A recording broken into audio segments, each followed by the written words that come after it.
তো দোস্ত আমরা এবার গুয়াহাটি আর গুয়াহাটির আয়েসের আমরা প্ল্যান করতেছি আমরা যাবো সিটি সেন্টার। তো সিটি সেন্টার যাওয়ার লেগে আমি আর চিঙ্গু রেডি হইয়া কালা চশমা উসমা ওই দিন বেঁধে ফিরলে আমরা রওনা দিলাম।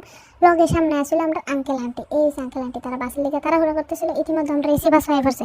এবার এসি বাস হওয়ার পর আমরা এসি বাসে উঠবো, উঠতে সেটা এসি বাসে বোনের এক ফোটা জায়গা নাই।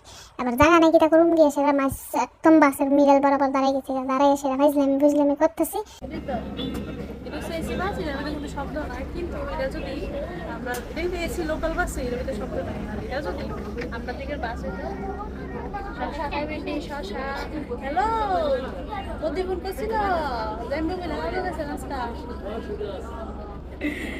সবাইকে শান্ত শিষ্ট বাসতে নেমে সেটা আমরা আইফলাম সিটি সেন্টারের সামনে। আর সিটি সেন্টারের সামনে আয়া সেরে রমরম হাড়া দিলাম, হাড়া দিয়ে সে ঢুকে গেলাম বডি চেকআপ ওকআপ করে সেরা সিটি সেন্টারের ভিতরে তারা চেকআপ করতেছিল। আমি ঢুকে এসে আমার তো আর কিটা কিছু জিনিস আসলো না যেহেতু। এবার আমরা সিটি সেন্টারটা ঘুরে দেখামো। এই তাই ফোন ডিটনি ঢুকছে, আগে বই দেখতো তো পড়াশোনা স্টুডেন্টের লেগা। এবার তাই এক বান্দরে লেছে আর এক বান্দরে হাতও। এরপরে একটা সিন্ডিসাইজার ফেলাম, সিন্ডিসাইজারটা দেখলাম ভালোই, এটা বাজেতেও ভালো, দেখতে ভালো, সবই সুন্দর, দামটাও আরও সুন্দর। এটা থুয়ে দিলাম। এই কালা কালা হাতি কেউ নাই।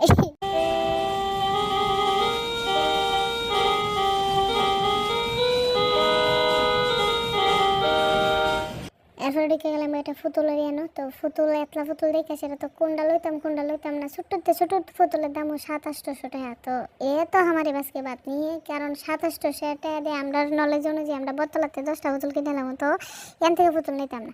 তো মানে দরকার মনে করছি না, লিখে নিচ্ছি না, নাহলে উদ্র পয়সা আসলে এমনি বড় লোক হয়েছে। যাক, এরপরে সবগুলো ফুতুল কলম নিয়ে ভিডিও করছি। আপনারা ধ্যান লিখে যারা দেখছেন না কোনোদিন, একটা বিষয় বাদ, যারা দেখছেন তারা ধ্যান লিখে। এরপর ঢুকে গেলাম ক্যান্ডি হাউসের মধ্যে।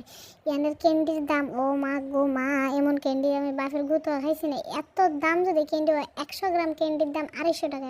এরপর আইপলাম ঘর সাজানি জিনিসপত্র বা ব্যাগ ফ্যাগ ওইটাই আর কি। এরপর রাস্তার মধ্যে গুয়াহাটি একজন ভিখারি পাইছি। তো ভিখারির একটু খাবার দেওয়ার চেষ্টা করছি। তো ভিখারিও খাবার পেয়ে খুব খুশি হয়েছে। আমরা দেখাইতেছি, দেখেন ওর রিয়াকশনটা খুব খুশি হয়েছে। ইভেন অনেক স্যাড হয়ে গেছিল, খুব মায়াবী চোখে আমরা দিয়ে তাকাইছে। যাক, এরপরে দোকানটা দেখাইতেছি কোন দোকান থেকে খাওয়াইছি। পুরি তরকারি খাইয়া ভিখারি খুব আশীর্বাদ দিছে। তো আশীর্বাদ করবেন আমরা যাতে এরকমভাবে ইউটিউব করে সে আরও টাকা পাই, আরও এরকম ভিখারি ফেট ভরতে পারি।